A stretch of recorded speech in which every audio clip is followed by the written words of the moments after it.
about your nonprofit. I was speaking several years ago and I talked about the food pantry where I volunteered. Did not know it, but the person that writes the check to Sam's Club was actually one of the attendees. And afterwards he says, well, where's this food pantry? I told him. They came, wrote a very sizable check to the nonprofit. They also provided people to volunteer. We ended up doing a big article. So because of that for the nonprofit, it also helped me. So we both promoted. I promoted what I did for the nonprofit. The nonprofit promoted me as the person, as one of their volunteers that actually brought in X amount of dollars in what I did. So if there's something you are passionate about, let that be part of what you do in your speaking, because it's a win-win if you're supporting a particular cause or a nonprofit. My target market is high-achieving women. That's no, my target would be women. And then I got to thinking, well, half the world is promoted to women. So then I said, okay, I narrowed it down to my niche. So if you're asking me my niche would be high-achieving women. They're between like 30 and 60. They're either career professionals, they're either a business owner, or they're a nonprofit leader, because those are the groups of women that I like to work with. However, I also work with men, so my market target is women, but my niche is that high-achieving woman that falls in those three categories. My most requested speech, which is something I branded, is called the GSA Factor, which is growth, success, and acceleration. So I just kind of named it the GSA Factor. I get a lot of requests for that particular speech because it's more like what Judy was talking about. It's a formula. And what I found that people, they like formulas when you speak. They like, steps, or they like a formula because it's something that they can go back to and follow, pretty easily. I would talk about an anthology. And they said, if you want to be a speaker, you need to be published. So then I got this idea, why don't I write a chapter for an anthology?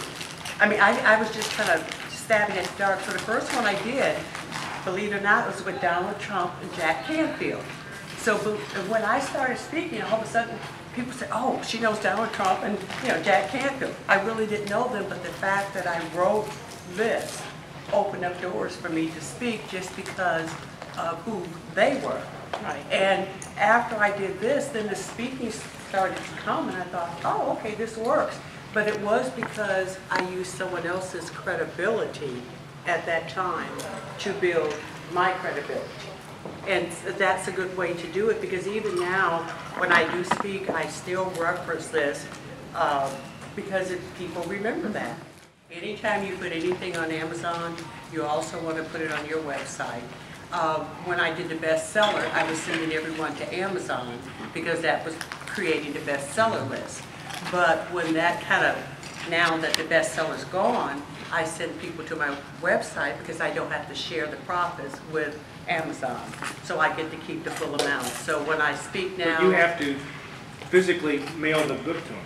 No, I have a facility, a company, they mail it for me. Okay. You can do it yourself, but I just chose to have someone, their fulfillment company, and they actually do the mail out. A fulfillment company, yeah. Their So fulfillment do you company. order the number of books, send it to the fulfillment, have it sent to this fulfillment company, or do they No, but manage my the books are inventory actually themselves? sitting there. They have X number, I have X number of books. So whenever an order comes in, it will go to them, they will mail it out. Now, unless someone, just the other day, my sister asked me to personally send a couple of books to some of her friends. So I did the personal note and that sort of thing, but normally I use the fulfillment house to do that. I created the ebook on Amazon. My ebook gets more hits than the regular book now because it's Kindle based, so you can download it. So that's why I stay with Amazon, because of the Kindle side of it. And I mean, my sales for the ebook is twice the sales of just going and buying the physical book. The ebook is another way to, it's passive income coming in consistently from the ebook. The anthologies, do you pay to be a part of that book? You pay to be a part of the anthology. Don't make the mistake I made. When I did this, I didn't know. I ended up paying $4,000, which was outrageous. A lot of money. When I came But back, you got a bunch of books. but I got a bunch of books. You get 100 books out of it, but it opened up doors for me. So I guess it was a good investment.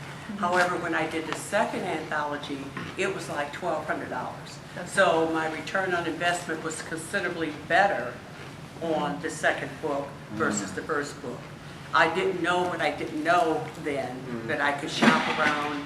It was just the idea, Donald Trump, Jack Canfield, but what I should have done, because I didn't know, I should have shopped around and saw what is the going price. So to do this, is that like, what's the process? If I say right now, say, okay, I want to do an anthology or something like that. You could, and here's the interesting thing, a lot of speakers are actually putting together anthologies. So they would contact, say, 10 of you in this room and say, would you like to write a chapter? So in other words, I would make the money, say if I chose to do this, I contact 10 of you and I say my price is whatever it is, then you pay me, I get the cover people, and then you're in the book. Right. You get, say, 50 copies of it, and now you can go out and sell it. You can say, I'm published, here's my book.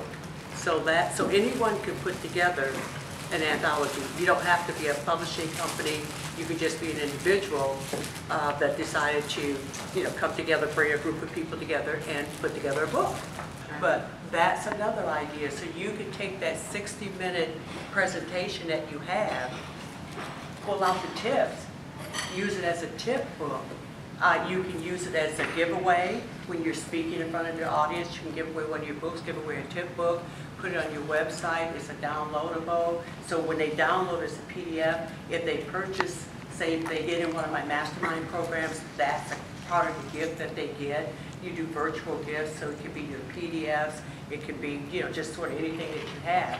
I also took from my book Repurposing, I created, this is about a 45-minute audio, all from the book. So out of this same book, I have an audio, I have the tip book, so that now that gives you more things for people to buy. And then I blog. Blogging has brought a lot of speaking for me because I blog consistently, Sunday and Wednesday. And that helps too if you want to blog. Your blog could be your speech, just whatever your speaking topic could be, you can take that and write tons of blogs just on that part of it. Because most of the time blogs now are only 250 words, so it doesn't have to be long, it could just be 10 tips. Next one could be 10 tips.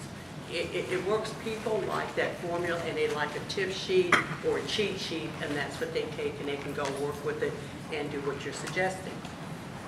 I think the most important thing, I think for me, looking back to 2009, my goal was I wanted to be on page 1 in my categories. So I hired a virtual assistant, a VA.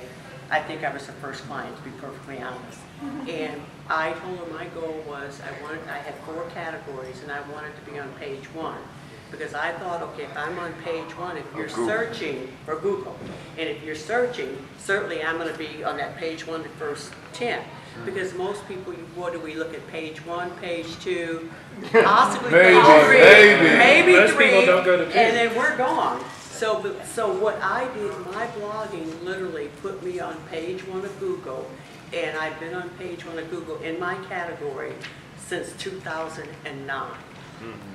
But that was to get the recognition. So if you're going looking for that, you're going to see me. So if you're in 4 of my categories, and every time you go, you keep seeing me, same name, same website, all of a sudden, if I don't, you're going to say, oh, maybe I'll go check her out. Maybe it's the 15th time, but at some point you're going to go and look at it.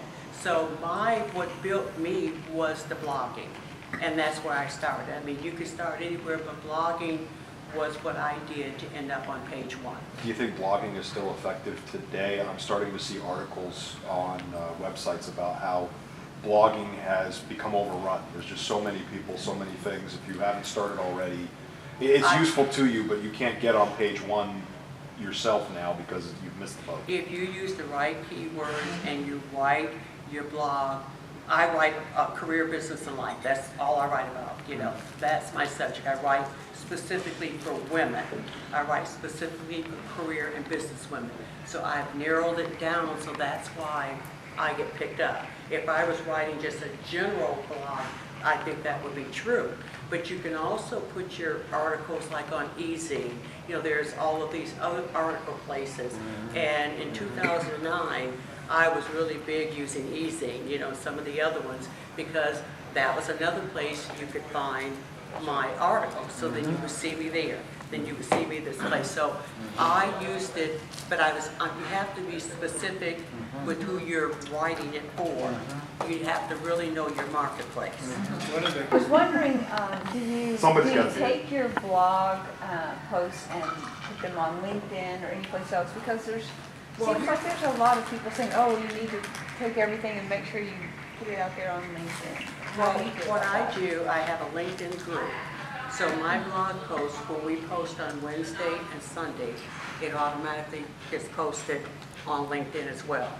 Now, for everybody that's on my mailing list, they also get it. I use Infusionsoft as my software, so here again, if you're on my list, you get it Wednesday, and you'll also get it on Sunday. But here's what's interesting, I wanted to share this as an idea. What I started doing with my blogs, I started writing them as a series. So there was part 1, and I did 7 parts. My numbers, and I brought this to see it, January unique hits was 3,365. February unique hits was 3,121. March, it doubled, 6,000 unique hits, 6,034. Because I'm writing in a series now, so people are coming back. They wanna see the next They step. want to see the next series. So here's what I'm going to do. I'm going to take, most of them are 7 parts. Now that's going to become an ebook, or it'd be a downloadable product. I might sell for $7 or $8.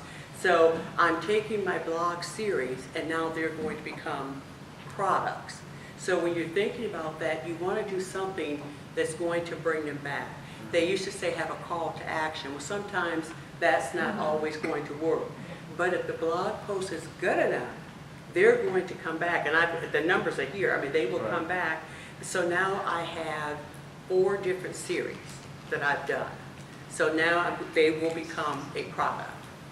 And because they rank very high, so I know it's subject matters that my group, my target audience, they like it. So now that becomes another sellable product for me. And if I was promoting myself writing a proposal to speak, I would probably include that in my proposal, you know, to speak, and let them see, okay, here's a whole series. It wouldn't look like a blog. It would just be like an ebook.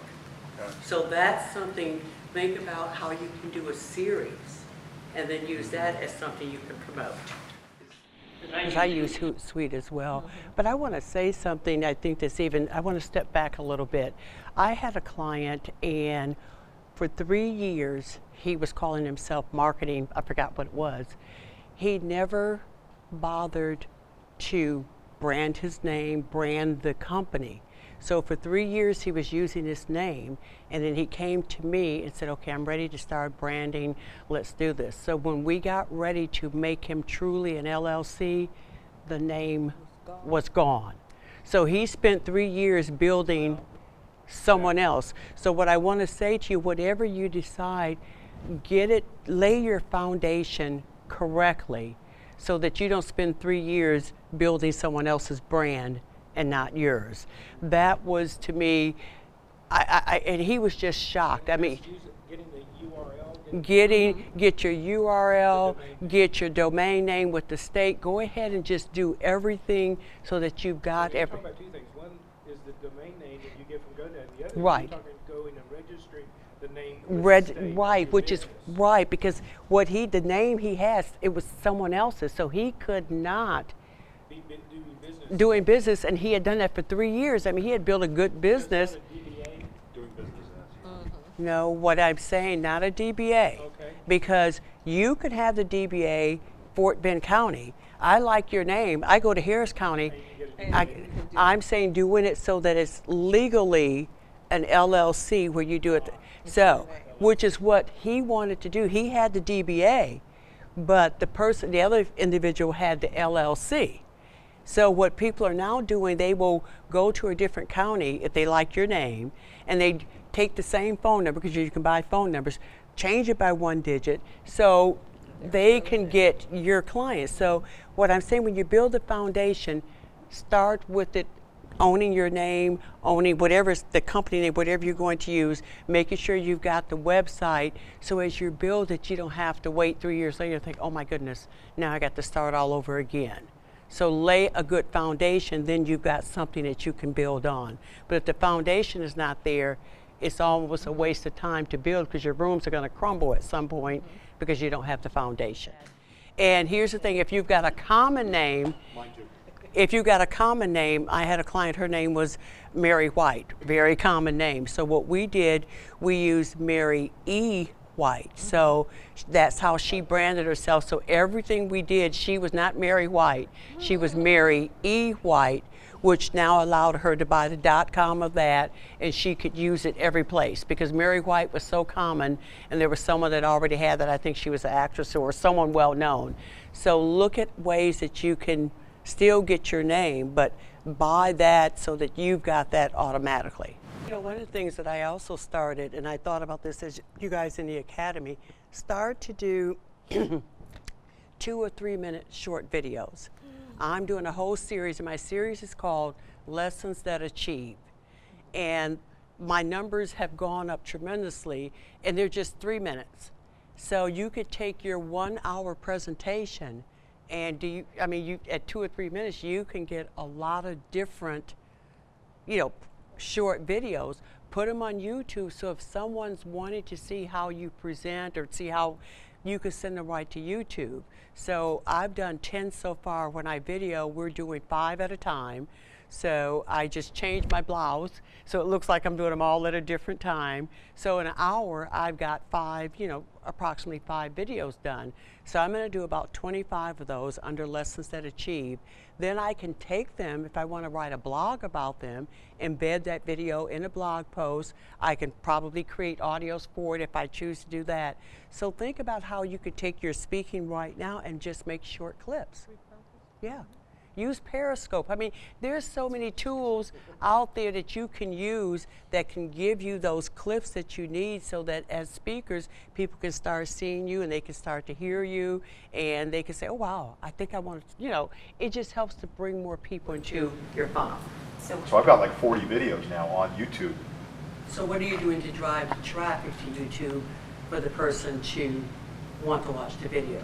And that's the next step. At this point, it was me with the realization that I was using Periscope and I had a bunch of Catch Me's. And I realized that I had all these videos sitting there that were sitting in Catch Me that hadn't made it anywhere else. So I put them on YouTube so that I could start populating the channel with the intention of driving people to go see the videos with my LinkedIn LinkedIn and Facebook comments. Right. Did you miss a previous video? Go to my YouTube channel. You can see the previous quotes, something along those lines. Yeah, and what is it that you do to do that? With my I put them on Facebook because I use them on my business page, not my personal, because I truly have a like page, and that has increased my traffic because they want to click. Everybody likes to look at a short video, so now I'm using them there. The second part of what I'm going to do when I write my blog post, I'm going to write around whatever that lesson is I'm talking about.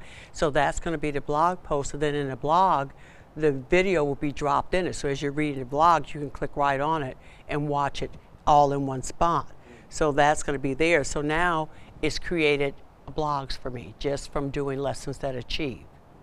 But make sure if you do, if you want to make this a speaking career, you need to have a like page, because that's where you want to drive them to all your speaking.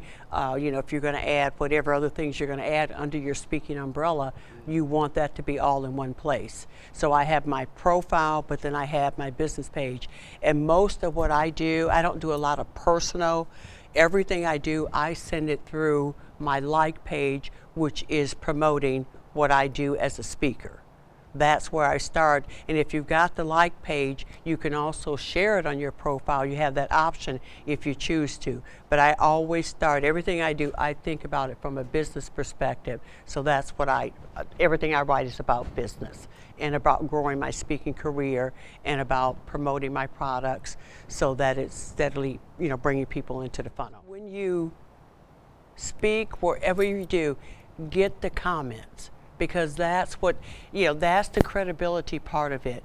When I started my website, you didn't have audio, everybody was just giving you like the written part of the testimonial.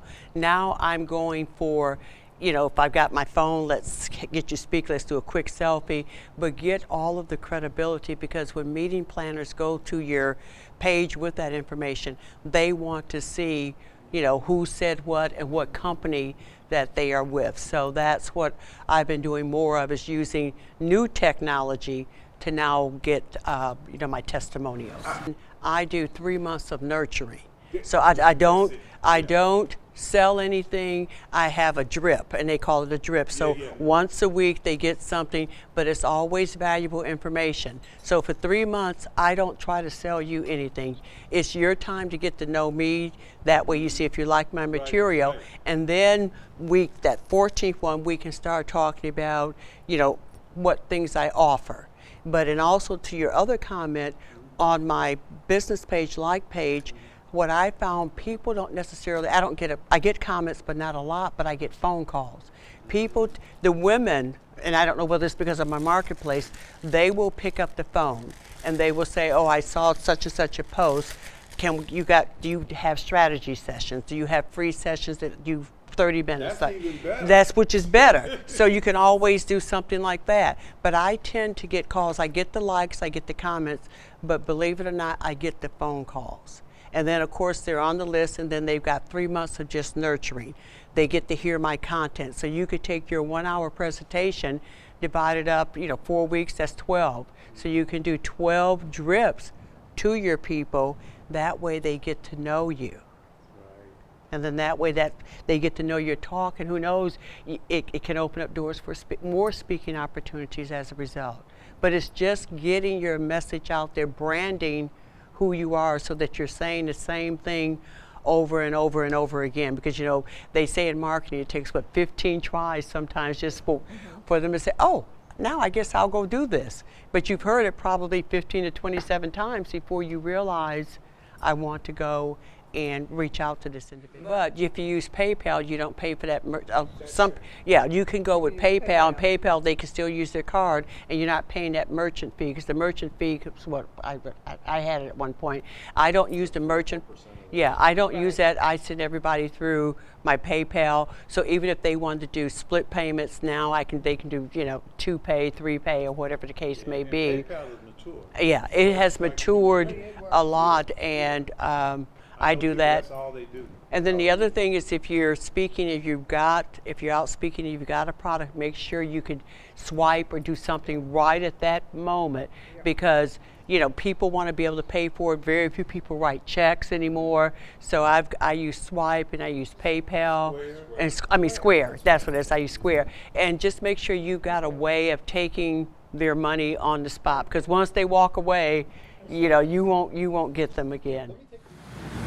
Now, one of the things that I found when I speak at some of the larger conferences, they want you to have this 3-part form. I don't know if you guys have seen this. And what happens, the conference, because they get a percentage. So they get a copy, you get a copy, and of course the client. So you can go to Kinko's, and they will literally make these for you, this 3-part of it. And it's really not that expensive to get this done. And so when you start to speak on larger stages, you really want to have something like this, which is your order form, and then it's the 3-part. And what they do, everybody gets a copy, because if you're speaking, they maybe ask for 10% or whatever the percentage they ask for. Is this yours right here? This is mine. This is one that I used last year, and you can just, you put on there whatever you're selling. So depending on the conference, I might want to come to that. Depend- Transition from employee to yeah, this was one that I did. It was called Transitioning from Employee to Entrepreneur. And it was women that really at some point wanted to start a coaching practice or consulting practice. So this is what this was. So the package, this was done differently than my traditional 3-part, because I was only promoting this at that particular conference, and then I was giving a percentage back to the person that was sponsoring the conference. So this is how you keep track of that. This is that 3-part that they. Yeah, you still want this, yes, even if they do the swipe, because this is how they pay. You've got their credit card information, but if you're having to split funds or anything, you have everybody has a copy. So it's just a clean way of doing it. Yeah. It just varies on the conference. I've had 10, I've had 20%. But if they're going to ask for a percentage, then my next question is I want to be able to sell other things from the back room. So maybe I would have a book there, maybe I have my CD, the tip book, because then that's going to help my bottom line if I've got to give up, a percentage of it.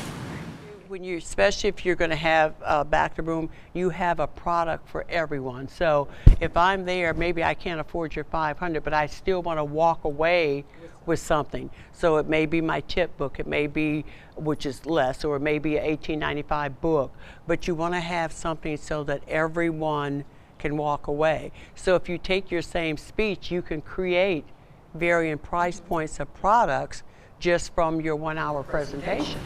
And look at JV, I'm glad you said it, look at doing joint ventures. When my own book became an Amazon bestseller, what I did, I reached out to 26 women who had large lists, 5,000 or more, and I asked each one of them to offer something that was downloadable. So it's over 100,000. Yes. So I had 100,000. I wrote the tweets that they needed to send. I wrote their Facebook posts, and 10 days before the launch date, we did a countdown. So on Facebook you see countdown day 1, countdown day 2, 10, I think we went backwards, 10, 9, 8, and we went back to the launch date. So there's 100,000 women now, because their audience, of course, was women. What was the advantage for them? They got a chance to get the listing to put into their funnel of everyone that bought the book. So because I had those JVs, that's what really put the book on Amazon as a bestseller for all of those months, because I enlisted their list along with my list. Well, and the level of exposure associated with Yeah, and that level of exposure. They may know your friend. Right. They don't know you. Right. So now they've become aware with you. It may not just be the book purchase. There's another level of potential entry to the funnel. And if you're doing that with 4 or 5 different people at 5,000, Yeah. 5,000. And then it adds credibility, especially if you're reaching for those individuals that you may perceive that have a higher credibility than you. You now assume their credibility. If you feel like they're a higher level, now people have placed you on that level, with them. And so that was really good for me, is building those JV partnerships. And just like with all of you in the academy, you guys should be doing that. Figure out how you can help each other and let that be your credibility, and then reach out to other people. And I had the person that wrote my foreword that I wanted. I didn't know her, but I knew someone that did know her. They reached out for me, and what she says, well, send me the first 2 or 3 chapters. So I did. She liked it, so she said, you write the foreword, send it to me, and I will make it my words. They're not going to do the work to take the time. You still have to write it, but they'll tweak it and make it their words. So I wrote what I thought I wanted her to say, and she changed it, but it came out to be very, very nice as a result of it. So I used that. So then I've got 6 or 7 people, well-known people, to give me testimonials. So then on Facebook and on LinkedIn, I started tweeting their testimonials about what they said about the book. So now all of a sudden now people are interested. Oh, so-and-so said, read this book, it's this. So you use all of that as a way to leverage and let people know that you've got a great speech, you've got a great book. It's just what you use. And then, one last thing I did a book trailer. You know how you see movie trailers? I did a book trailer. And that really, it was a short video. I think it's my trailer. No, this was 3 years ago when I did the book. So Mike, I didn't even know Mike existed then. And it came out good. And I just tried it. Someone said, well, why don't you do a book trailer? And I thought, never heard of that. So we actually did a book trailer, and then I was using that I had it on YouTube, I had it on Facebook. So again, people clicked on it, and you had the URL where they can go with the book, and then I had a countdown on it, and then it had little snippets from the book. So it was just a short trailer. The one thing that you want to do, you don't want to overflood. Absolutely. Because if you do, you're going to lose that person. They're going to opt out, unsubscribe. So the thing is, for me, I rather do something consistently than, because I've been on some where I opted in, I was getting three or four pieces of material a day. And to me, I would opt out of that. And they may have had something really great, but I didn't. I mean, after 5 times one day, 5 days a week, that's 15 emails. So the drip to me, I'm not a hard sell. So I rather build a relationship. We get to know each other. And then once you get in, I think you will stay, versus me just pounding you 5 times a day, 5 days a week. That's a bit ridiculous. But we have to also think about, if we want to get known, and depending on our marketplace, if that's something that's acceptable for your marketplace where they use the phone, then it would be acceptable. Using like Karen McCullough, because she speaks to all generations, it would be appropriate for her to do that. But typically for my career and business women, that's not their mode. They wouldn't accept that right now. Now, that's not to say 2 years down the road, it wouldn't. And I'm talking to a CEO, and I work with that, C-level person. You wouldn't want that, but it's got to depend on what generation, who are you speaking to? So if your marketplace was that younger generation, and you know that's what they use, then it would be acceptable. My marketplace for now is not acceptable. But who knows, a year, 2 years down the road, it may be. And I think back to one of the things Karen and I was talking, when I've gone to a couple of her presentations, and what she constantly says, that we should, as speakers, be spending our time on the phone getting those speaking gigs. We should not be sitting here, trying to necessarily do a PowerPoint or to post a blog or whatever the case may be, because our money is coming from people knowing us, for us getting on the phone, talking. That's where our effort should be, because that's going to bring in the money.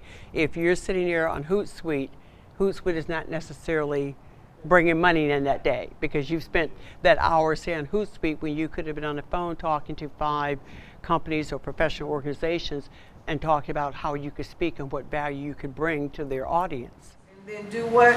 Delegate the rest. She made a good point, because on my calendar, I put in me time first, because if you don't, it gets lost. I put in family time, and I've gotten down to, I can do my blogs, my tweets, my LinkedIn I can do everything in 2 hours.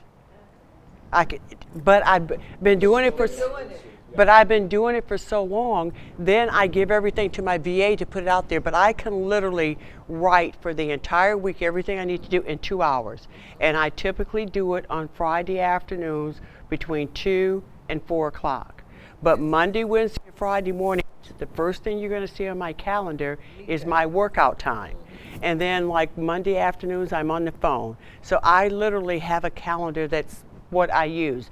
But the one thing when I started my business that was the worst thing I could have done, I didn't have time for myself. I mean, I was literally working around the clock. So I suggest that you have that time for you in the calendar. So otherwise, there will never be any time for you, because there's always so much stuff to do. And I research when I'm in bed watching television. I put my laptop in bed with me. Okay, 7 to 9 is my research time. I don't do it every night, but that's when I can look up things. I kind of have the TV on, and I'm looking for new ideas, because you have to look and see what's out there. You get ideas, so once it becomes yours, then it's going to have your personality, your flavor.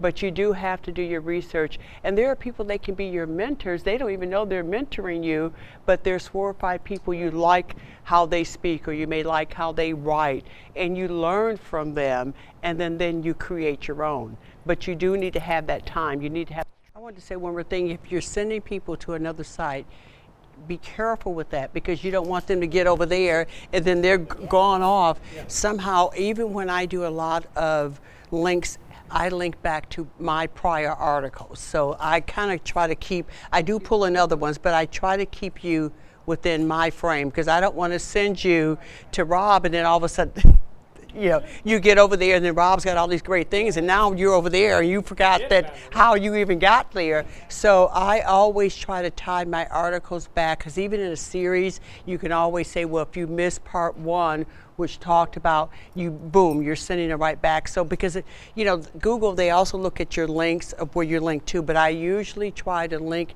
back within. I love this idea, but just, you don't want to send everybody away to, another source. You want to kind of keep them, if you can, within what you're doing as well. I agree. Okay. I want to thank Dr. Lorraine for being here and sharing her wisdom and her experience. We're so grateful. It's just fantastic what you've shared and what we've been able to learn in just these few moments.